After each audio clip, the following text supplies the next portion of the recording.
இப்போ இக்னிஷன் ஆஃபில் இருக்குது. பாருங்கள், இக்னிஷன் ஆன் பண்ணுறேன். இப்போ செக்லைட் எரியுது. இப்போ நம்மளுக்கு வந்து எதுவும் பிரச்சனை இல்லை. வெஹிக்கிள் நம்ம ஸ்டார்ட் பண்ணுறோம். ப்ராக்டிக்கலாக அந்த செக் இன்ஜின் லைட்ங்கிறது என்னென்ன காரணத்துக்குனால அது எரியும்? இப்போ ECM ரெக்கார்ட் பண்ணுற ஃபால்ட்டு சென்சார் சுத்தமாக ஒர்க் ஆகலைனாலுமே ஃபால்ட் ரெக்கார்டாக தான் ஆக போகுது. சென்சாரில் ஏதாவது சின்னதாக ஒரு டேட்டா வந்து வர வேண்டிய டேட்டா வரலை, வார்னிங் லைட்டை பார்த்த உடனே என்ன ஃபால்ட் நமக்கு தெரியாது. இப்போது இது ஓட்டு சென்சார் தான், ஆனால் ஏன் ஃபால்ட் வந்து ஏர் ஃபியூல் ரேஷியோன்னு காட்டுதுன்னா, இது நம்ம ரன்னிங்கில் பண்ணாலும் சரி, இல்லை வெஹிக்கிளை நீங்கள் ஆஃப் பண்ணி வச்சுட்டு பண்ணாலும் சரி, அப்போது நீங்கள் திரும்பி வண்டி இதுதான் கண்டிப்பாக பிரச்சனை அப்படிங்கிறது நம்மளால் சொல்ல முடியுமா? இல்லை அது ஒரு காருக்கும் மாறும்? Hi friends, welcome back to Birla's பார்வை. நம்ம கார் வாங்கினதுக்கு அப்புறமா நம்ம நிறைய ஸ்ட்ரகிள்ஸ் வந்து ஃபேஸ் பண்ணுவோம். அதில் முக்கியமாக ஒன்று தான் வந்து நம்ம கிளஸ்டரில் வர்ற வார்னிங் லைட்ஸ் அப்படின்னு சொல்லுவோம். நமக்கு வந்து ஒரு பயத்தை உருவாக்குறது அந்த லைட்ஸ் தான்.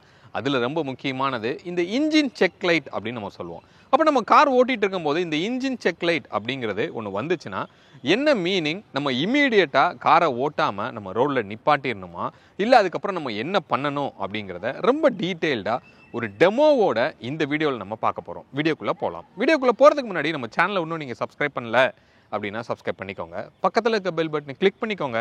அப்போ தான் நான் போடுற எஃபர்ட் உங்களை வந்து ரீச் ஆகும். இப்போ வீடியோக்குள்ளே போகலாம்.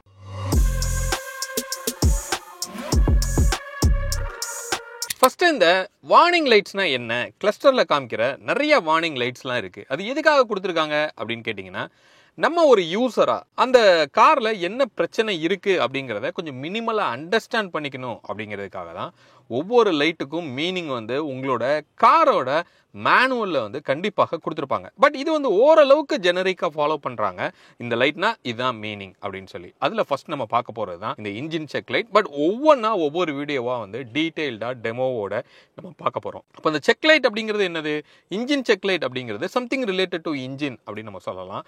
அப்போது அந்த இன்ஜினுக்கோட கனெக்ட் ஆகிருக்கிற நிறையா விஷயங்கள், எக்ஸாஸ்டாக இருக்கலாம், இன்டேக்காக இருக்கலாம், ப்ளஸ் இன்ஜின், இந்த மூணுமே சேர்த்து தான் இந்த செக் லைட் வந்து உங்களுக்கு ஃபாலோ பண்ணுது. இப்போ அதில் சென்சார் கொடுக்குற வேல்யூஸில் ஏதாவது தப்பாக இருக்குது அப்படின்னா இந்த செக் லைட் வந்து உங்களுக்கு இம்மீடியட்டாக க்ளோ ஆகும். அப்போ இந்த செக் லைட் வந்து எக்ஸாஸ்டில் என்னென்னலாம் இருக்கிறதுக்கு வாய்ப்பு இருக்குது அப்படின்னா, ஆக்சிஜன் சென்சார் அப்படின்னு நம்ம சொல்லலாம். ஆக்சிஜன் சென்சாரில் 2 இருக்கும். ஒன்று வந்து கேட்டலிட்டிக் கன்வெர்ட்டருக்கு அப்புறமா ஒன்று இருக்கும், முன்னாடி ஒன்று இருக்கும். இந்த ரெண்டோட டிஃப்ரென்ஸை வச்சு தான் என்ன டிசைட் பண்ணுவாங்க அப்படின்னு கேட்டிங்கன்னா, இந்த கேட்டலிட்டிக் கன்வெர்ட்டரோட பெர்ஃபார்மன்ஸ் அதே மாதிரி உள்ள இன்டேக்கோட பெர்ஃபார்மன்ஸையும் வந்து செக் பண்ணும். உங்களுக்கு தெரியும், உள்ளே வந்து ஃபியூவல் அண்ட் ஏரோட மிக்சர் தான் இன்ஜின்குள்ளே போகுது அப்படின்னு சொல்லி. அது எந்த அளவுக்கு ரிச்சாக இருக்குது, எந்த அளவுக்கு லீனாக இருக்குது, அதாவது ஃபியூவல் அதிகமாக இருக்கா இல்லை ஆக்சிஜன் அதிகமாக இருக்கா அப்படிங்கிறத அந்த கேட்டலிட்டிக்கு முன்னாடி இருக்கிற சென்சார் வந்து உங்களுக்கு டிடெக்ட் பண்ணும். அதுக்கு ஏத்தாப்புல வந்து உள்ள இன்டேக்கை வந்து அதை டியூன் பண்ணி எடுத்துக்கிடும் ECMோட யூசேஜ் வழியா. சரியா? அப்போ இந்த மாதிரி சென்சார்ஸ் தான் என்ன பண்ணுது அப்படின்னா, இதை ரீட் பண்ணி அந்த செக் லைட்டை வந்து உங்களுக்கு கொடுக்குது. அப்போ இது என்னென்ன மாதிரி பாசிபிலிட்டிலலாம் வந்து இந்த செக் லைட் எரியும், எப்படி இது ரியலாக என்னென்ன பார்ட்ஸ்லாம் எப்படி இருக்கும் அப்படிங்கிறத இப்போ லைவாக ஒரு இடத்துக்கு போய் ஒரு டெமோவாக நம்ம பார்க்க போகிறோம். அது மட்டும் இல்லாமல் நம்ம காரில் இருக்கிற அந்த ஒரு சென்சார்ஸை ரிமூவ் பண்ணி எப்படி செக் லைட் வந்து உருவாகுது, இது எப்படி நம்ம கிளியர் பண்ண முடியும் அப்படிங்கிற டெமோ வந்து இப்போ பார்க்கலாம். இப்போ நம்ம பின்னாடி நீங்கள் பார்த்தீங்க அப்படின்னா ஒரு ஃபுல் போர்டில் காரில் இருக்கிற அந்த வயர் ஹார்னஸோட கம்ப்ளீட் செட்டப் வந்து இங்கே ஓப்பனாக வந்து வச்சுருக்காங்க. இங்கே தான் இந்த டெமோ வந்து பார்க்க போகிறோம். ஸோ இப்போ நமக்கு இந்த டெமோ காமிக்க போகிறது யார் அப்படின்னா, நம்ம சேனலில் ஏற்கனவே நிறையா வீடியோஸ் வந்து வந்திருக்காரு. நம்மளோட செல்வா ப்ரோ வந்து நம்ம கூட இருக்காரு. ஹாய் ப்ரோ, ஒரு ஹாய் சொல்லிடுங்க. ஸோ செல்வா ப்ரோ பற்றி உங்களுக்கு தெரியும், ECM எக்ஸ்பர்ட் அப்படின்னு சொல்லலாம். ECM ரிலேட்டடாக நம்ம சேனலில் நிறைய வீடியோஸ் வந்து நம்ம பார்த்துருக்குறோம். அதில் செல்வா ப்ரோ தான் நமக்கு அந்த ஒரு ரிசர்ச் கண்டென்ட்ல நமக்கு ஹெல்ப் பண்ணது அப்படின்னு சொல்லலாம். ப்ரோ, ஃபர்ஸ்ட் இந்த செக் இன்ஜின் லைட் அப்படிங்கிறது என்னங்கிறத நான் முன்னாடியே எக்ஸ்பிளைன் பண்ணிட்டேன். பட் இருந்தாலும் ப்ராக்டிக்கலாக அந்த செக் இன்ஜின் லைட்ங்கிறது என்னென்ன காரணத்துக்குனால அது எரியும்? இப்போது செக் இன்ஜின் லைட்னா இப்போ நீங்கள் மீட்டரில் பார்த்துருக்கீங்க, நீங்கள் இப்போ ஜூம் பண்ணி காமிச்சிக்கங்க. இப்போது செக் இன்ஜின் லைட்ன்றது காரில் மெயினாக இன்ஜின் சம்மந்தப்பட்ட warning, engine exhaust, sometimes gear box சம்மந்தப்பட்டது, இந்த மாதிரி மெஜாரிட்டியாக பெரிய ப்ராப்ளம்னு நினைக்கிறத ஃபுல்லாக இன்ஜினை ஃபுல்லாக இதில் தான் வச்சுருப்பாங்க. இப்போ இது எதுக்காக வரும்னா, அப்போது இன்ஜின் சம்மந்தப்பட்ட நிறைய சென்சார்ஸ் இருக்குது. இப்போ உள்ளே வந்து ஏர் என்டர் ஆகுது, இன்ஜினுக்குள்ளே ஃபியூல் வந்து உள்ளே என்டர் ஆகுது, எக்ஸாஸ்ட் வந்து வெளில வருது. இது எல்லாமே இன்ஜின் சம்மந்தப்பட்ட சிஸ்டம் தான். அப்போ இது எதில் எந்த ஃபால்ட் வந்தாலும் உங்களுக்கு செக் லைட் வரும். இப்போ ஒரு இன்டேக்கில் ஒரு ஏர் மெஷர் பண்ணுற ஒரு சென்சாரில் ஒரு ஃபால்ட்னாலும் செக் இன்ஜின் லைட் வரும். எக்ஸாஸ்ட்டில் போகிற ஒரு ஓட்டோ சென்சாரில் ஒரு ஃபால்ட்னாலும் செக் இன்ஜின் லைட் வரும். அப்போ இன்ஜின் சம்மந்தப்பட்டதில் எந்த சென்சாரோ எந்த ஆக்டிவேட்டர்ஸோ எந்த ஒயரிங்லேயோ இல்லை இன்ஜின்லேயே சின்னதாக ஒரு ஹார்ட்வேர் ப்ராப்ளம் இருந்தாலோ அப்போது உங்களுக்கு இன்ஜின் செக் லைட் தான் வரும். ஓகே, அப்போது இந்த செக் லைட் எரிஞ்சால் இதுதான் கண்டிப்பாக பிரச்சனை அப்படிங்கிறது நம்மளால் சொல்ல முடியுமா, இல்லை அது ஒரு காருக்கும் மாறுமா? இப்போது இந்த செக் லைட் உங்களுக்கு எரியுது. இப்போ வண்டி நீங்கள் இப்போ வந்து இன்னொன்று இருக்குது இதில். இப்போ இந்த இன்ஜின் செக் லைட் வந்து இப்போ நீங்கள் பார்க்குறதுக்கும் வண்டியை ஸ்டார்ட் பண்ணதுக்கப்புறம் பார்க்குறதுக்கும் ஒரு டிஃப்ரென்ஸ் முதல்ல இருக்குது. இப்போ நீங்கள் இப்போ எரியிற செக் லைட்டுக்கு நீங்கள் ஃபால்ட் வந்து இல்லை. வண்டி நீங்கள் ஸ்டார்ட் பண்ணதுக்கப்புறம் வரது தான் ஃபால்ட்டு. முதல்ல அது ஓகே. இப்போ நான் வண்டியை ஸ்டார்ட் பண்ணிட்டேன், எங்களை ஒரு செக் லைட் எரியுதுன்னு வச்சுப்போம். இப்போது நான் சொன்ன மாதிரி எந்த சென்சார் வேணாலும் ஃபால்ட் இருக்கலாம். இப்போ இன்ஜின் செக் லைட் உங்களுக்கு தெரியப்படுத்துறதுக்கு மட்டும்தான், இன்ஜினில் ஏதோ ஒரு ஃபால்ட் இருக்குன்னு தெரியப்படுத்த மட்டும்தான் சென்சார். இப்போ என்ன ஃபால்ட்டுன்னு உங்களுக்கு தெரியணும்னா அது நீங்கள் ஸ்கேன் பண்ணி தான் பார்க்கணும். அப்போ செக் லைட்டை பார்த்தோன்னே ஒரு ஃபால்ட் இருக்குன்னு சொல்லலாம், ஆனால் என்ன ஃபால்ட்டுன்னு சொல்ல முடியாது. அதை நீங்கள் ஸ்கேன் பண்ணி தான் நீங்கள் பார்த்தாகணும். ஓகே, இப்போது மேபி வியூவர்ஸ்க்கு இந்த ஒவ்வொரு சென்சாரும் என்னென்ன அப்படிங்கிறத ஜஸ்ட் ஃபிசிக்கலாக காமிச்சு அது டிஸ்கனெக்ட் ஆனால் நமக்கு அங்கே என்ன வருது அப்படிங்கிறத கொஞ்சம் ஸ்கேன் பண்ணி எங்களுக்கு காமிக்க முடியுமா? இப்போ நார்மலாகவே இப்போ எக்ஸாம்பிளுக்கு இது வந்து ஒரு ஓட்டு சென்சார் அப்படின்னா இதில் வரக்கூடிய ஃபால்ட்டுக்கு உங்களுக்கு ஓட்டு சென்சார்ன்ற மாதிரி ஒரு ஃபால்ட் வரும். இப்போ எம்ஏஎஃப் சென்சாரை கழட்டினோம்னா எம்ஏஎஃப் சென்சார்ன்ற ஃபால்ட் வரும். அப்போது ஒரு சென்சாருக்கும் என்ன பேர் வச்சிருக்காங்களோ அது சம்மந்தப்பட்ட ரிலேட்டடில் இருக்கிற ஃபால்ட்டை வந்து உங்களுக்கு வந்து ஸ்கேன் டூலில் வந்து உங்களுக்கு காட்டுவாங்க. நான் உங்களுக்கு அதை இப்போ காட்டுறேன். இப்போ நம்ம வந்து பார்த்தீங்கன்னா நம்ம ஃபுல்லாக ஸ்கேன் பண்ணிட்டு வந்த வெஹிக்கிளை இப்போ இந்த வெஹிக்கிளில் இப்போ காமிக்கிற ஃபால்ட்டெல்லாம் நம்ம இப்போ ஒரு செக் பண்ணலாம். இப்போ என்னென்ன ஃபால்ட் இங்கே காமிக்குது, அதில் வந்து இப்போ ரியலாக நம்ம என்ன ஃபால்ட் வேணாலும் இப்போ உருவாக்கி காட்டலாம். இப்போ எக்ஸாம்பிளுக்கு இந்த சென்சாரில் இப்போ உங்களுக்கு ஒரு ஃபால்ட் வரணும். இப்போ இது வந்து ஓட்டோ சென்சார்னு வச்சுப்போம். இந்த ஓட்டோ சென்சாரில் ஒரு ஃபால்ட் ரெக்கார்ட் ஆகணும் அப்படின்னா இந்த சென்சார் வந்து இசிஎம்மோட ஒயரிங் மூலிமா கனெக்ட் ஆகிருக்கு. அந்த ஒயரிங்கில் ஃபால்ட்னாலும் கண்டிப்பாக இந்த சென்சார் ஃபால்ட் தான் காட்டும். இப்போ இந்த சென்சாரே இப்போ டேமேஜ் ஆகிடுச்சு அப்படின்னாலும் எனக்கு அதே ஃபால்ட் தான் காட்டும். இப்போ நான் இந்த சென்சாரோட கப்ளரை நான் இப்போ ரிமூவ் பண்ணிட்டேன் அப்படின்னாலும் அப்போ எனக்கு அதே ஃபால்ட் தான் காட்டும். அப்போ இது வந்து ஃபால்ட்டை நம்ம இதில் பார்த்ததுக்கு அப்புறமா எடுக்கக்கூடிய கரெக்டிவ் மெஷர். இப்போ இதில் நான் இப்போ இந்த ஃபால்ட்டை ஜெனரேட் பண்ணுறேன் அப்படின்னா இப்போ இங்கே பார்த்தீங்கன்னா ஹீட்டர் கண்ட்ரோல் சர்க்யூட் லோ, இது வந்து ஓட்டோ சென்சாரோட ஒரு பார்ட்டு. ஓட்டோ சென்சாரில் பார்த்தா 2 விஷயம் இருக்கும். ஒன்று வந்து ஹீட்டரு, இன்னொன்று வந்து சென்சார். 2 விஷயம் இருக்கும். அதில் வந்து இப்போ இந்த ஹீட்டரோட ஃபால்ட்ன்றது வந்து ரெக்கார்ட் ஆயிருக்கு. ஆக சென்சாருமே ஃபால்ட்டு தான். இப்போ நீங்கள் அதை ஸ்கேன் பண்ணும்போது உங்களுக்கு அது ரிலேட்டடாகவே கூட ஃபால்ட் வரும். இந்த மாதிரி வந்து அதோட சென்சார் வந்து இப்போ ஒர்க்கிங்கில் இல்லைன்ற மாதிரி ஃபால்ட் வரும். அப்போது இப்போ இசிஎம் ரெக்கார்ட் பண்ணுற ஃபால்ட்டு சென்சார் சுத்தமாக ஒர்க் ஆகலனாலுமே ஃபால்ட் ரெக்கார்டாக தான் ஆக போகுது. சென்சாரில் ஏதாவது சின்னதாக ஒரு டேட்டா வந்து வர வேண்டிய டேட்டா வரலை, இல்லை கொஞ்சம் டேட்டா சேஞ்ச் ஆகுதுனாலும் ஃபால்ட் ரெக்கார்டாக தான் போகுது. அப்போ அந்த மாதிரி உங்களுக்கு வந்து இந்த மாதிரி வந்து நேம் போட்டு உங்களுக்கு ஃபால்ட் ரெக்கார்ட் ஆகும். இப்போ நம்ம இந்த நேமோட சென்சார் எங்கன்றதை பார்த்துட்டு அந்த சென்சாரை கண்டுபிடிச்சிட்டு எந்த இடத்துல இருக்குன்னு பார்க்கணும் ஃபஸ்ட்டு. இப்போ இது வந்து எக்ஸாஸ்ட் சென்சார், ஓட்டோ சென்சார். அப்போ எக்ஸாஸ்ட்டில் வரும். இப்போ இன்டேக்கில் ஏர் ஒரு ரூட்டில் உள்ளே வருது அப்படின்னா அங்கே MAF sensor, mass air flow sensor. இப்போ பெட்ரோல்னா இப்போ த்ராட்டில் பாடி வரும். அதுக்கப்புறமா ஏர் வந்து உள்ளே வந்து என்டர் ஆகி இன்ஜின் கம்பஷன் சேம்பருக்குள்ள வந்து போய்டும். அப்போ ஃபியூல் ஒரு ரூட்டில் வருது அப்படின்னா ஃபியூலில் வந்து இப்போ டேங்க்லேருந்து வருது, அங்கேயே மெஷரிங் சென்சார் இருக்கும். அதுக்கப்புறம் ஃபியூல் வந்து வர ரூட்டில் ப்ரெஷர் எவ்வளோ இருக்குன்ற சென்சார் இருக்கும். அதுக்கடுத்து ஹை ப்ரெஷர் பம்பு இந்த மாதிரிலாம் வந்துட்டு கடைசியாக இன்ஜெக்டர்ஸ் வந்துடும். இந்த மாதிரி வந்து இன்ஜெக்டர்ஸ்க்கு வந்து ரெயிலில் வந்து ஃபியூல் வந்துடும். இப்போ இதுக்கப்புறமா இன்ஜெக்டர் மூலமாக போய்ட்டு உங்களுக்கு என்ன நடக்குது, ஸ்ப்ரே நடக்குது. அப்போது இதெல்லாம் ஆக்டிவேட்டட் டிவைஸ். இதெல்லாம் என்ன, இசிஎம் கமாண்ட் கொடுத்தா எவ்வளோ ஃபியூலை ஸ்ப்ரே பண்ணணும்னு பார்க்குற ஆக்டிவேட்டட் டிவைஸ். சென்சார் டிவைஸ்லாம் இப்போ இது மாதிரி இருக்கிறதுலாம் சென்சார். இது வந்து வெஹிக்கல் ஸ்பீட் சென்சார். வெஹிக்கிள் வந்து நம்ம எவ்வளோ ஆர்பிஎம்மில் வந்து எவ்வளோ ஸ்பீடில் போகுது, கிலோமீட்டர் பெர் ஹவர், அதை பார்க்குறது வந்து வெஹிக்கிள் ஸ்பீட் சென்சார். இந்த மாதிரி வந்து சிகேபி சென்சார் இருக்குது, சிஎம்பி சென்சார் இருக்குது. இதெல்லாமே வந்து பார்த்திங்கன்னா ஒரு பர்பஸ்க்காக இருக்கும். இதெல்லாமே இன்ஜினை சுற்றி இருக்கும். அப்போது ஏர் உள்ளே வர ரூட்டு, ஃபியூல் உள்ளே வர ரூட்டு, எக்ஸாஸ்ட் வெளில போகிற ரூட்டு, அது இல்லாமல் காமனாக கனெக்ட் ஆகிருக்கூட இன்ஜினில் கனெக்ட் ஆகிருக்கூட நாக்ஸ் சென்சாரு, சிகேபி, சிஎம்பி, இந்த மாதிரி நிறைய சென்சார்ஸ் இருக்குது. இது எல்லா சென்சாருக்கும் ஒரு பர்பஸ் இருக்குது. அப்போது நம்ம வந்து வார்னிங் லைட்டை பார்த்த உடனே என்ன ஃபால்ட் நமக்கு தெரியாது. ஸ்கேன் பண்ணதுக்கப்புறம் அந்த ஃபால்ட் தெரியும். அதுக்கப்புறம் இந்த சென்சார் தான். இப்போ நீங்கள் அதே மாதிரி இப்போ நான் ஒரு சென்சார் பேர் காமிச்சு ஒரு ஃபால்ட்டுன்னு சொன்னேன். அது காமிச்சோடனே நம்ம சென்சார்னு முடிவு வர முடியாது. சென்சாராக இருக்கலாம், இல்லை அதுலேருந்து இசிஎம் கனெக்ட் இருக்க வயரிங்காக இருக்கலாம், இல்லை இசிஎம் போர்டில் கூட ஃபால்ட் இருக்கலாம். அப்போ இசிஎம் போர்டில் ஃபால்ட்னும் போது தான் நம்ம இசிஎம் சர்வீஸ் பண்ணுவோம். சென்சார் ஃபால்ட்னா சென்சாரை மாற்றுவோம். அது நம்ம ஒரு ஸ்டெப்பாக நம்ம வந்து கரெக்டாக ரிமூவ் பண்ணி ஒன்றா செக் பண்ணிவிட்டு நம்ம அந்த ட்ரபிள் ஷூட்டிங் ப்ரொசீஜருக்கு வந்து அப்படி தான் நம்ம போவோம். ஓகே, அப்போது இன்கேஸ் செக் இன்ஜின் லைட் எரியுது ஆனால் கார் ஓடுது, எந்த பிரச்சனையும் என்னால் ஃபீல் பண்ண முடியல அப்படின்னா நம்மளால் அந்த காரை நம்ம ஓட்டிட்டு போகலாமா, இல்லை இம்மீடியட்டாக பார்க் பண்ணி உடனே டோ பண்ணி தான் நம்ம சர்வீஸ் சென்டருக்கு எடுத்துகிட்டு போகணும் அப்படிங்கிற மாதிரி தான் நம்ம பண்ணணுமா? இப்போ நீங்கள் வண்டியை ட்ரைவ் பண்ணும்போது ஒரு warning light, check engine light வந்துருச்சு. இப்போ இந்த செக் இன்ஜின் லைட் வந்துருச்சு அப்படின்னா இது ஓரளவுக்கு மேஜர் ப்ராப்ளமாக தான் இசிஎம் வந்து கன்சிடர் பண்ணியிருக்கோம். இதே சில டைம் என்ன நடக்கும்னா உங்களுக்கு வார்னிங் வரும், உங்களுக்கு இதில் உங்களுக்கு சிஸ்டமில் மட்டும் காமிக்கும், ஆனால் உங்களுக்கு லைட் எரியாது. அப்போது அது வந்து ஒரு ஸ்டெப் வந்து கொஞ்சம் சின்ன ப்ராப்ளம்ன்ற மாதிரி ECM எடுத்துக்கிச்சு. வார்னிங் வந்துச்சுன்னா அடுத்த லெவலில் கொஞ்சம் பெரிய ப்ராப்ளம்ன்ற மாதிரி எடுத்துக்கிச்சு. இப்போ இந்த வார்னிங் லைட் வந்ததுக்கப்புறம் கூட இன்னும் வந்து அதை விட பெரிய ப்ராப்ளம்னு அதுக்கு தோணுச்சுன்னா வெஹிக்கிளை வந்து அதுவே ஷட் டவுன் பண்ணுறோம். ஓகே, காரே ஸ்டார்ட் ஆகாது, காரே ரன்னிங்கில் இருக்க காரே ஆஃப் ஆகிடும். ஓகே, இப்போ நீங்கள் மறுபடியும் ஸ்டார்ட் பண்ண ட்ரை பண்ணிங்கன்னா ஸ்டார்ட் ஆகாது. சில டைம் நீங்கள் மறுபடியும் ஸ்டார்ட் பண்ணால் ஸ்டார்ட் ஆகிடும், திரும்பி ரன்னிங்கில் போய் கூட ஆஃப் ஆகும். ஓகே. அப்போ செக் இன்ஜின் லைட் வந்து முடிஞ்ச அளவுக்கு ECM ப்ரொடெக்ட் பண்ணிவிடும் வெஹிக்கிளை. ஒரு ப்ராப்ளத்துக்கு செக் லைட் வருது, அந்த ப்ராப்ளம் சிவியராக போச்சுன்னா வெஹிக்கிளை ஆஃப் பண்ணி சேஃப் பண்ணுற மூட ECM பார்த்துக்கும். ஆனாலும் இப்போ சில சென்சார்ஸ் இருக்குது, டெம்பரேச்சர் சென்சாரு, ப்ரெஷர் சென்சார், இதெல்லாம் வந்து இப்போ ஆயில் லெவல் கம்மியாக இருக்குது, இதுக்கெல்லாம் தான் நம்ம வந்து நிப்பாட்டுறது சேஃபு. இப்போ செக் இன்ஜின் லைட்டை பொறுத்த வரைக்கும் அது ப்ராப்ளம்னா ECM முடிஞ்ச அளவுக்கு வெஹிக்கிளை வந்து என்ன சேஃப் பண்ணுமோ அதை வந்து பண்ணிடும். ஓகே, அப்போது கண்டிப்பாக நம்ம லாங்கில் போகிறோன்னா கூட நம்ம கண்டினியூ போகலாம். ஆனால் என்ன பிரச்சனைனா வண்டி எப்போ வேணாலும் பிரேக் டவுன் ஆகலாம். அது ஒரு பிரச்சனை இருக்குது.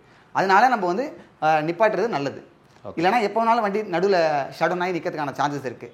அதனால நம்ம நிப்பாட்டி நல்லது. மற்றபடி பெரிய ப்ராப்ளம் வர அளவுக்குலாம் போகாது, அது ECM ப்ரொடெக்ட் பண்ணிடும். ஆனால் இந்த டெம்பரேச்சரில், ப்ரெஷரில், இந்த மாதிரி சேஃப்டி சம்மந்தப்பட்டதில் வந்துன்னா ரிஸ்க் தான். இப்போ எக்ஸாம்பிளுக்கு ABS லைட் எரியுது. ABS லைட்டுன்றது பிரேக்கிங் சம்மந்தப்பட்ட ஃபால்ட்டு.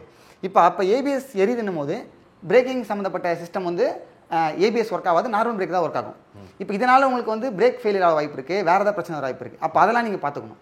அப்போ அந்த வார்னிங்லாம் செப்பரேட் வார்னிங்க. அப்போ இன்ஜின் செக் லைட்டை மட்டும் நீங்கள் வச்சு பார்த்தீங்கன்னா அது வந்து ஓரளவுக்கு அதுவே வந்து இன்ஜினை வந்து காப்பாற்றிடும். Okay, super.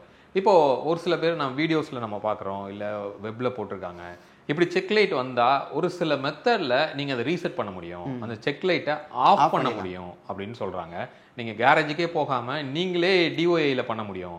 இப்போ உதாரணத்துக்கு பேட்டரியை வந்து கலட்டிட்டு ஒரு 5 மினிட்ஸ் விடுங்க, இல்லை கீயை வந்து ஆன் பண்ணி ஆஃப் பண்ணிக்கிட்டே இருங்க, இப்படி பண்ணால் அது வந்து போயிடும் அப்படின்னு சொல்கிறாங்க. இது கரெக்டாக இப்படி பண்ணலாமா? அது நீங்கள் சொல்கிற மாதிரி அது போயிடுது போல, அது ரெண்டாவது விஷயம். அது வந்து செகண்டு. இப்போது வார்னிங் லைட் எதுக்காக வந்திருக்கு அப்படின்னா உங்களுக்கு ஏதோ ஒரு ஃபால்ட் இருக்குன்றதை தெரியப்படுத்த. இப்போ நீங்கள் நெக்ஸ்ட்டு நீங்கள் பண்ண வேண்டிய வேலை ஸ்கேன் பண்ணி என்ன ஃபால்ட்டை காமிக்குதுன்னு பார்க்கணும், அதை எப்படி அரெஸ்ட் பண்ணலான்னு பார்க்கணும். இல்லை அது பெரிய ப்ராப்ளமாக இல்லைனா சரி விட்டுடலாமான்றது கூட அதை நம்ம முடிவு எடுத்துக்கலாம். அது செகண்ட் நம்ம ஸ்கேன் பண்ணதுக்கு அப்புறமா எடுக்கிற முடிவு. இதை நம்ம வந்து ஹேக் பண்ணுற மாதிரி தான். இப்போ நம்ம அதை வந்து ஏமாற்ற ட்ரை பண்ணுறோம். ஒரு ஃபால்ட்டை வந்து பேட்டரியை ரிமூவ் பண்ணி கொஞ்ச நேரம் வைக்கிறோம், அதனால் வந்து அது எரேஸ் ஆகிடும்ன்ற ஒரு கான்ஃபிடென்ட்டில் பண்ணுறோம். அது சில டைம் வந்து கிளியரும் ஆகிடும், சில டைம் ஆகாது. அது மேனுஃபேக்சரை பொறுத்து ஒரு ப்ராப்ளத்தை பொறுத்து மாறும். இப்போ அது போயிடுச்சுன்னா மட்டும் உங்களுக்கு வந்து இப்போ உண்மையிலே வண்டியில் ப்ராப்ளம் இருக்குது. இப்போ நான் ஒரு சென்சாரை வந்து கழட்டி விட்டேன், இப்போ நீங்கள் இதெல்லாம் பண்ணிட்டீங்க. இதெல்லாம் நீங்கள் பண்ணாலுமே மறுபடியும் நான் ஸ்டார்ட் பண்ணும்போது ஒரு ஃபால்ட் வரதான் போகுது, நான் டிரைவ் பண்ணும்போது மறுபடியும் அந்த வார்னிங் லைட் வரதான் போகுது. அப்போ நீங்கள் அதை டெம்பரவரியாக வேணால் ஏமாற்றலாம், மறுபடியும் அது என்ன ஆகிடும்னா வந்துடும். மேபி வந்து இப்போ எக்ஸாம்பிளுக்கு வந்து நீங்கள் வந்து ஒரு சென்சார் வந்து கழட்டி போடுறீங்க, கழட்டி போட்டதையும் அது இப்போ ஃபால்ட்டாக ரெக்கார்ட் பண்ணிடுச்சுன்னு வச்சுப்போம். இப்போ இக்னிஷன் வந்து ஆனில் இருக்குது, பவர் போயிட்டு இருக்கு. இப்போ நான் ஒன்று கழட்டி போட்டேன்னா அது ஃபால்ட் வந்துடும். அப்போ இதுவும் டெம்பரவரி ஃபால்ட்டு. இந்த ஃபால்ட் என்ன ஆகிடும்னா நான் கிளியர் பண்ணால் போயிடும். ஆனால் இப்போ நான் அது பண்ணுறதுக்கு பதிலாக நீங்கள் சொல்கிற மாதிரி நான் வந்து பேட்டரி கழட்டி வச்சு பண்ணால் அது போகவும் செய்யலாம், இல்லை கிளியர் பண்ணால் தான் போக வேண்டிய சுச்சுவேஷன் கூட வரலாம். ஓகே, அப்போ இது வந்து ஒரு ஹேக் மாதிரி தான், அது ஒரு ப்ராப்பர் மெத்தட் கிடையாது. நம்ம ஸ்கேன் டூலில் பண்ணுறது தான் ப்ராப்பரான மெத்தட். சரி, அப்போது இப்போ வந்து என்னோட காரில் இந்த மாதிரி செக்கிங் வந்துருச்சு, நான் வந்து கேரேஜுக்கு கொண்டு போயிட்டேன். ஓகே, ஸோ அங்கே நம்ம வந்து ஒரு ஸ்கேமில் மாட்டக்கூடாது. ஸோ ஒரு சில கேரேஜில் நான் வந்து பொதுவாக எல்லாத்தையும் நான் சொல்லலை, சம் கேசஸ் அவங்க இந்த செக் இன்ஜின் வந்துருச்சா, ஓகே இது சிவியர் ப்ராப்ளம், இதுக்கு இவ்வளோ செலவாகும் அப்படிலாம் வந்து சொல்லி ஏமாத்துறாங்க. அப்போது அப்படி ஏமாறாமல் இருக்கணும் அப்படின்னா நம்ம எப்படி இதை வந்து ஓகே இதுதான் பிரச்சனை, இவ்வளோ தான் வந்து இதுக்கு காஸ்ட் ஆகும் அப்படிங்கிறத நம்ம எப்படி புரிஞ்சுக்கிறது? இப்போது நீங்கள் வார்னிங் லைட்டை செக் இன்ஜின் லைட்டை பார்த்தோன்னே அது இன்ஜின் சம்மந்தப்பட்ட ஃபால்ட்டுன்னு தெரியுது நம்மளுக்கு. அப்போ அது பெரிய ஃபால்ட்டு தான் இருக்குன்னு நம்ம வந்து பயப்படுறோம், இல்லை மெக்கானிக் அப்படி சொல்கிறாங்க, அது வேறு விஷயம். அப்போ நம்ம என்ன பண்ணணும்னா, நீங்கள் ஒரு பாத்திர சர்வீஸ் சென்டரில் கொடுக்குறீங்க, அங்கே வந்து வெஹிக்கிள் அவங்க எடுத்துட்டாங்க, அவங்க என்ன ஸ்கேன் பண்ணாங்கன்னே உங்களுக்கு தெரியாது. அப்போது என்ன ஃபால்ட்டு காமிச்சதுன்னு உங்களுக்கு ஐடியா இருக்காது. அப்போது அவங்க எதுனாலும் சொல்லலாம். இப்போ அவங்க வந்து சின்ன சென்சாரையும் சொல்லலாம், இல்லை பெரிய சிஸ்டமையும் சொல்லலாம். அப்போ வந்து எவ்வளோ வேணாலும் அவங்க ப்ரைஸ் சார்ஜ் பண்ணுறதுக்கான வாய்ப்பு இருக்கலாம்.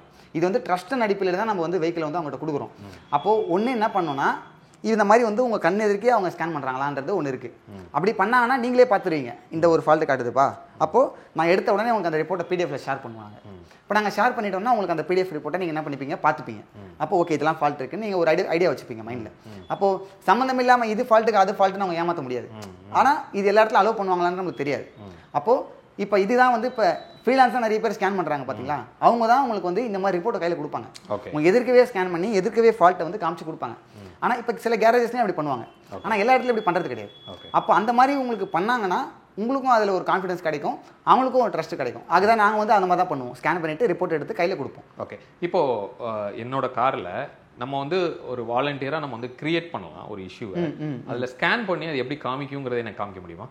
இப்போ நீங்கள் சொன்னதுலேயே நான் அடுத்தது சொல்லுவேன். இப்போ நீங்கள் ஒரு படி கேட்டிங்களே, நம்மளை வந்து ஏமாற்ற முடியுமா மெக்கானிக்னு சொல்லிட்டு. இப்போ உங்கள் வண்டி தான் அது, நீங்கள் எடுத்துகிட்டு போய் விடும்போது ஒரு செக்லைட் எரிஞ்சுன்னு வச்சுப்போம். அப்போது வந்து இருக்கிற ஃபால்ட் வந்து ஓட்டோ சென்சாராக இருந்திருக்கு. ஆனால் நீங்கள் கவனிக்காமல் நேரத்துலையோ இல்லை நீங்கள் பார்க்கும்போதே அவங்க இன்னொரு சென்சாரை கழட்டி மாட்டுறாங்க. அப்போ கழட்டி மாட்டினாலும் அதை ஃபால்ட்டாக என்ன பண்ணிவிட்டு ரெக்கார்ட் பண்ணிவிடும். இப்போ அடுத்து ஸ்கேன் பண்ணும்போது என்ன நடக்கும் அப்படின்னா, அப்போ அந்த ஃபால்ட்டும் வரும், இந்த ஃபால்ட்டும் வரும். அப்போ நீங்கள் நினைப்பீங்க 2 ஃபால்ட் நினைப்பீங்க. ஆனால் அது கழட்டி இப்போ போட்டனால வந்த ஃபால்ட்டு அது உங்களுக்கு தெரியாது. அப்போ அதையும் நான் மாற்றினேன்னு கூட சொல்லலாம். ஓகே, அது அப்போ அதனால தான் நான் சொன்னேன், நம்ம வண்டியை கொடுத்த உடனே நம்ம ஃபஸ்ட்டு எடுக்கிற ஸ்கேனில் என்ன ஃபால்ட் வருது, அதுக்கப்புறம் அந்த ஃபால்ட்டை நம்ம கையோட கிளியர் பண்ணிடுறோம். டெஸ்ட் ட்ரைவ் போகிறோம். டெஸ்ட் ட்ரைவ் போயிட்டு வந்தோடனே எந்த ஃபால்ட்டும் இல்லைன்னா இப்போ வெஹிக்கிள் வந்து எந்த ஃபால்ட்டுமே இல்லாத கண்டிஷனில் இருக்குது. இப்போ நிறைய மெக்கானிக் வெஹிக்கிள் எடுக்கிறாங்க. சில டைம் வந்து அவங்க கிளியர் பண்ணிவிட்டு டெஸ்ட் ட்ரைவ் போயிட்டு வந்தாங்கன்னா ஃபால்ட்டே வராது. ஆனால் நம்ம என்ன நினச்சிருப்போம்னா, ஃபஸ்ட்டு இந்த ஃபால்ட்டு காமிச்சிச்சே, இப்போ அவங்க அரெஸ்ட் பண்ணியிருப்பாங்களா ஃபால்ட்டுன்னு பார்த்தா அரெஸ்ட் பண்ணியிருக்க மாட்டாங்க, கிளியர் பண்ணாலே போயிருக்கும். இதெல்லாம் ஒரு ப்ரொசீஜரில் வராது. ஓகே, இப்போ ஃபஸ்ட்டு கொஞ்சம் நேரம் ட்ராவல் பண்ணும்போது திருப்பி வரும். அது வந்து உண்மையிலே வராமல் கூட இருக்கலாம். ஓகே, ஏதோ ஒரு எரர்னால வந்திருக்கலாம். இப்போ நான் சொன்ன மாதிரி நீங்கள் கழட்டி மாட்டினால ஒரு வர ஃபால்ட்டு அது ஆட்டோமேட்டிக்காக மறுபடியும் கிளியர் பண்ண வரவே வராது. அப்போது ஒரு ஃபால்ட் இப்போ நம்ம கிளியர் பண்ணுறோம், அது மறுபடியும் வருமா வராதான்னு நம்ம என்ன பண்ணணும், கிளியர் பண்ணதுக்கப்புறமா டெஸ்ட் ட்ரைவ் போயிட்டு வரணும். ஓகே, டெஸ்ட் ட்ரைவ் போயிட்டு வந்ததுக்கப்புறம் எந்த ஃபால்ட்டும் வரலை அப்படின்னா வராதுன்னு நம்ம எடுத்துக்கலாம். ஓகே, இப்போ நான் ஒரு 5 to 10 கிலோமீட்டர்ஸ் ஓடிட்டேன், இப்போ வரல, அப்போனா வராதுன்னு நம்ம வந்து மைண்டில் அசம்ஷன் பண்ணிக்கலாம். ஆனால் சொல்ல முடியாது. 10 கிலோமீட்டரில் வராத ஃபால்ட்டு கோடு ரேர் கேசஸில் எங்கேயாவது லாங் டிரைவ் போகும்போது வரலாம். அது வேறு கேஸ். Okay, fine. இப்போ எங்களுக்கு ஒரு டெமோ. இப்போ நம்ம வந்து அதை எப்படி ஒரு சென்சார் நம்ம கழட்டினோம்னா ஃபால்ட் வருதுன்னு காட்டலாம். ஏன்னா நான் சொன்ன மாதிரி இப்போ இந்த ஓட்டோ சென்சாரில் ஒரு ஃபால்ட் வரணும்னா சென்சாரும் ப்ராப்ளமாக இருக்கலாம், ஒயரும் டேமேஜ் ஆகிருக்கலாம், இல்லை அந்த ஒயர் அங்கேருந்து உங்களுக்கு ஈசிஎம் வர வழியில் டேமேஜ் இருக்கலாம், இல்லை ஈசிஎம் போர்டில் கூட ஃபால்ட் இருக்கலாம். அப்போது நம்ம இப்போ ஒரு ஃபால்ட்டை உருவாக்கணும்னா சிம்பிளாக நம்ம இப்போதைக்கு என்ன பண்ண போகிறோம்னா, அந்த சென்சாரோட கப்ளர் என்ன பண்ண போகிறோம், ரிமூவ் பண்ணி விட போகிறோம். அப்போ ரிமூவ் பண்ணாலே அது ஃபால்ட்டாக தான் எடுத்துக்கும். அப்போ நம்ம அப்படி பண்ணி நம்ம அந்த சென்சாரோட நேம் எப்படி வருதுன்றதெல்லாம் நம்ம பார்த்துக்கலாம். இப்போ இக்னிஷன் ஆஃபில் இருக்குது. இப்போ பாருங்கள், இக்னிஷன் ஆன் பண்ணுறேன். இப்போ செக்லைட் எரியுது. இப்போ நம்மளுக்கு வந்து எதுவும் பிரச்சனை இல்லை. வெஹிக்கிள் நம்ம ஸ்டார்ட் பண்ணுறோம். ஓகே, செக்லைட் வந்து ஆஃப் ஆயிடுச்சு. இது வந்து இப்படி தான் ஆகணும். ஆக்சுவலாக வண்டியில் ஃபால்ட் இல்லைன்னா இந்த ஸ்டேஜுக்கு வந்துடணும். ஓகே, இப்போ நம்ம ஸ்கேன் பண்ணலாம். இப்போ வந்து இப்போ பாருங்கள், நான் வந்து மொத்தமாக எல்லாத்தையுமே ஸ்கேன் கொடுக்குறேன். இப்போ வந்து air fuel ratio auto sensor. அப்போது ஓட்டோலேருந்து வெளியில் வந்த உடனே செக் பண்ணுற ஏர் ஃபியூலை. இப்போது இது ஓட்டோ சென்சார் தான், ஆனால் ஏன் ஃபால்ட் வந்து ஏர் ஃபியூல் ரேஷியோன்னு காட்டுதுன்னா, இந்த ஓட்டோ சென்சாரோட வேலை ஏர் ஃபியூல் ரேஷியோவை மெயின்டைன் பண்ணுறது. எவ்வளோ ஏர் ஃபியூலும் மிக்ஸ் ஆகிருக்கு, அதில் ஏதாவது எரர் இருந்தால் மறுபடியும் நம்ம எப்படி அதை கரெக்ட் பண்ணலான்னு மெஷர் எடுக்கிறது தான் இதோட வேலை. இதில் ஹீட்டர் சர்க்யூட்டில் ஒரு ஃபால்ட் இருக்குது. இப்போ எனக்கு அந்த ஃபால்ட் வந்து டெம்பரவரியில் இருக்குது. இப்போ நீங்கள் பார்த்தீங்கன்னா உங்களுக்கு வானிலை எதுவுமே நம்மளுக்கு இல்லை. ஆனால் இதுவே அது கொஞ்சம் சிவியர் ஸ்டேஜுக்கு அந்த ஃபால்ட் இருந்திருந்ததுன்னா உங்களுக்கு வானிலை வந்திருக்கும். இப்போ அது ஈஸியாக அதை எப்படி எடுத்துக்குதுன்றது தான் விஷயம். சில டைம் வந்து அது இப்பயே அதை எடுத்துக்காது, நம்ம கொஞ்சம் டிரைவ் பண்ணோம்னா எடுத்துக்கும். அப்போ அது உண்மையிலே ஃபால்ட்டாக இருந்துச்சுன்னா அப்போ செக்லைட் வருதுன்றதுக்காக நம்ம பயந்து ஓட்டாமே இருக்கணும் அவசியம் இல்லை. இதனால் ஒன்றும் பெரிய இஷ்யூ கிடையாது. ஆனால் நீங்கள் இப்போ ஸ்கேன் பண்ணுறதுனால நம்மளுக்கு தெரிஞ்சிடும், ஓகே இது ஒன்றும் பெரிய விஷயம் இல்லை, நம்மளுக்கு தெரியும். இப்போ இதனால் அதிகபட்சமாக என்ன நடக்கும் அப்படின்னா, ஏர் ஃபியூயல் ரேஷியோ அக்யூரசி கம்மியாகும். அப்போது அதோட ரேஷியோ அக்யூரசி கம்மியான மைலேஜ் கம்மியாகலாம். மற்றபடி வேறு எதுவும் பெருசாக இஷ்யூ ஆகிறதுக்கு வாய்ப்பு இல்லை. ஆனால் நம்மளுக்கு இது நம்ம பண்ணுறதுனால தான் நம்மளுக்கு தெரியுது. இதே சில சென்சார் சிவியரான சென்சாராக கூட இருக்கலாம். அதனால் நம்ம ஸ்கேன் பண்ணிடுறது நல்லது. ஓகே, அதே மாதிரி இப்போ இந்த செக்லைட் இப்போ ஃபால்ட் பெருசாக இல்லாதனால இங்கே வந்திருக்கு, வார்னிங் வரல. அடுத்த ஸ்டேஜ் போச்சுன்னா வார்னிங் லைட்டும் வந்துடும். அடுத்த ஸ்டேஜ் போச்சுன்னா வெஹிக்கிளே கூட ஆஃப் ஆகிடும். இதெல்லாமே ஒரு ஸ்டேஜை பொறுத்து அவங்க ஈஸியாக மேனுஃபேக்சர் அவங்க ப்ரோக்ராமிங்கில் என்ன பண்ணியிருக்காங்களோ, எதுக்கு வார்னிங் வரணும், எதுக்கு வெஹிக்கிள் ஆஃப் ஆகணும், எல்லாமே அவங்க பண்ணியிருப்பாங்க ப்ரோக்ராமில். இப்போ இதில் பார்த்தீங்கன்னா ஈசிஎம்மில் ஸ்கேன் ஆகிட்டு ஒரு ஃபால்ட் டெம்பரவரின்னு காட்டுது. டெம்பரவரினா அது வந்து இன்னும் பெரிய இஷ்யூக்கு போகல, அது ஒரு சின்ன இதில் தான் இருக்குது. இப்போ பர்மனெண்ட்டு கரண்ட்டுன்னு மாறும். இப்போ கரண்ட்டு பர்மனெண்ட்டு மாறுச்சுன்னா கொஞ்சம் இன்னும் ப்ராப்ளம் வந்து இருக்குது அப்படின்னு அர்த்தம். இப்போ டெம்பரவரின்றது சில டைம் எப்படி வரும்னா வந்து போயிருக்கும், ஹிஸ்ட்ரி இந்த மாதிரி கணக்கில் வந்துடும் இது. இப்போ பாருங்கள், ABS system, anti lock braking system நார்மலாக தான் இருக்குது. எஸ்ஆர்எஸ் சிஸ்டம், ஏர் பேக் நார்மலாக தான் இருக்குது. Electric power steering normal, body control model normal, immobiliser normal. இப்போ இதெல்லாம் வந்து இந்த வெஹிக்கிளில் இருக்கிற மாடியூல்ஸு. இப்போ இதில் எல்லாமே வந்து ஆல்மோஸ்ட் ஸ்கேன் ஆயிடுச்சு. இசிஎம்மில் தான் இன்ஜின் சிஸ்டம். இது வந்து பெட்ரோல் ஆர் டீசல், அது அது வந்து இன்ஜின் சிஸ்டமில் ஒரு ஃபால்ட் இருக்குன்னு நம்மளுக்கு காமிச்சிட்டு இருக்கு. இப்போ நம்ம இதை கிளியர் பண்ணால் போகும், மறுபடியும் இந்த ஃபால்ட்டு வந்து இருந்தால் வரதான் செய்யும். அப்போ இது பெரிய ப்ராப்ளம் இல்லாத வரைக்கும் வார்னிங் வராது. இந்த ஸ்டேஜில் நம்ம ஒன்றும் அதை பெருசாக எடுக்கணும்னு அவசியம் கிடையாது. ஏன்னா இந்த ஃபால்ட் இறக்கும் போது தெரியவும் தெரியாது. இப்போ நம்ம வந்து இன்ஜின் ரன்னிங்கில் இருக்கும் போதே தான் அந்த சென்சாரை வந்து டிஸ்டர்ப் பண்ணி நம்ம ரிமூவ் பண்ணியிருக்கோம். இது நம்ம ரன்னிங்கில் பண்ணாலும் சரி, இல்லை வெஹிக்கிளை நீங்கள் ஆஃப் பண்ணி வச்சுட்டு பண்ணாலும் சரி, அப்போ நீங்கள் திரும்பி வண்டியை ஆன் பண்ணீங்கன்னா அது கண்டுபிடிக்க தான் போகுது. இப்போ நம்ம ரன்னிங்லேயே நம்ம அதை ரிமூவ் பண்ணியாச்சு. இப்போ வார்னிங் பாருங்க உங்களுக்கு செக் இன்ஜின் லைட். இமீடியட்டாக வந்துடும். ஓகே, அது அதான் சொன்னேன், அது சென்சாரோட இஷ்யூ, அது எப்படி புரிஞ்சுக்குதுன்றதை பொறுத்து. இப்போ சென்சார் நம்ம மொத்தமாக ரிமூவ் பண்ணிட்டோம். அப்போ ஏரோட எவ்வளோ ஃப்ளோன்றது ஈஸியாக போவே போகாது. அப்போ அது பெரிய விஷயமா அதை கன்சிடர் பண்ணிக்கிச்சு. இப்போ பாருங்க, இப்போ நான் வந்து ஃபால்ட்டை மறுபடியும் நான் வந்து இசிஎம் மட்டும் இப்போ ஸ்கேன் பண்ணி காட்டுறேன். இப்போ நான் முதல்ல பண்ணது எல்லா மாடலையும் ஸ்கேன் பண்ணேன். இப்போ நான் இசிஎம் மட்டும் மறுபடியும் ஒரு ரிஃப்ரெஷ் பண்ணி பண்ண பார்க்குறேன். இப்போ பாருங்க, எம்ஏஎஃப் சென்சாரு, ஐஏடி சென்சாரு. ஏன் 2 சென்சார் காமிக்குது அப்படின்னா, எம்ஏஎஃப்பும் ஐஏடியும் சேர்ந்து ஒன்றா தான் வரும். அது ஒரே சென்சாரு, அது ரெண்டுமே சேர்ந்துருக்கும். நம்ம கரெக்ட்னோட 2 ஃபால்ட்டுமே கிரியேட் ஆகிடுச்சு. பாருங்கள், கரண்ட்டுன்னு கிரியேட் ஆகிடுச்சு. இது டெம்பரவரி தான் காட்டுது, ஆனால் ரெண்டுமே இப்போ இந்த ஃபால்ட் இருக்குது. இப்போ இந்த ஃபால்ட்டை நீங்கள் போயிட்டு இப்போ இங்கே என்ன காமிக்குது, எம்ஏஎஃப் சென்சார் வோல்டேஜ் லோ, இது பார்த்தீங்கன்னா சென்சார் சர்க்யூட் ஹை. இப்போ சென்சார் உங்களுக்கு நீங்கள் நேமை காமிச்சிச்சுனாலே அந்த சென்சார் நம்மளுக்கு தெரிஞ்சிடும். இதுக்கப்புறம் நம்ம போய் ஃபிசிக்கலாக அந்த சென்சாரை செக் பண்ணி பார்க்கணும், அது எங்கே இருக்குது, அதுக்கு ஏதாவது ஒயர் ஏதாவது டிஸ்டர்ப் ஆகிருக்கா, எல்லாத்தையும் ஒரு தடவை செக் பண்ணணும். அதுபடி நம்ம ஒவ்வொன்றா வந்து சென்சார், ஒயரிங், ஈசிஎம்னு நம்ம செக் பண்ண ஆரம்பிப்போம். இப்போதைக்கு இந்த சென்சார் ஃபால்ட்டு நமக்கு தெரிஞ்சிச்சு, வார்னிங்கும் வந்துருச்சு. இப்போ இதில் நம்ம ஓட்டணும் அப்படின்னா ஏரோட மெஷர்மெண்ட்டு ஈசிஎம்முக்கு இல்லை. அதால் மிக்சரை வந்து ஒழுங்காக மிக்ஸ் பண்ண முடியாது. இது மிக்ஸ் பண்ண முடியாதனால உங்களுக்கு மைலேஜ் மேபி அடி வாங்கலாம். இந்த மாதிரி விஷயம்லாம் நடக்கும். இப்போது இந்த சென்சாருக்கு நான் இப்போ என்னால் ஓட்ட முடியுது. ஆனால் இதே சிகேபி சென்சார், சிஎம்பி சென்சார், சில சென்சாரை கரெக்ட்னா வண்டி உடனே ஆஃப் ஆகிடும். அப்போ உடனே ஆஃப் ஆகிற சிச்சுவேஷனும் வரும். அப்போ உடனே ஆஃப் ஆகிடுச்சுன்னா நீங்கள் உடனே வேறு வழியே இல்லை, உங்களுக்கு நீங்கள் எடுத்து ரெடி பண்ணி போட்டால் மட்டும் தான் வண்டி ஓட்ட முடியும். ஓகே, அப்போ அது சிச்சுவேஷன் அது டிசைட் பண்ணிக்கும். இந்த சென்சார் இல்லாமல் வண்டி ரன் ஆக முடியாதுன்னு தெரிஞ்சால் அது ஆஃப் பண்ணிடும். ஓகே, இந்த சிச்சுவேஷனுக்கு வந்து ஓகே அப்படின்னா அலோவ் பண்ணிக்கும். இது வந்து அது ஒரு சிச்சுவேஷனுக்கு ஏற்ற மாதிரி மாறும். Okay, fine. ஹோப் இந்த வீடியோ உங்களுக்கு யூஸ்ஃபுல்லாக இருந்திருக்கும் அப்படின்னு சொல்லி நான் நம்புகிறேன். உங்களுக்கு யூஸ்ஃபுல்லாக இருந்ததுன்னா உங்கள் ஃப்ரெண்ட்ஸோட ஷேர் பண்ணுங்கள். மீண்டும் அடுத்து வேறு ஒரு வீடியோவில் உங்களை வந்து நான் சந்திக்கிறேன். அது வரைக்கும் உங்களிடமிருந்து விடைபெறுவது உங்கள் பிர்லா. பாய்.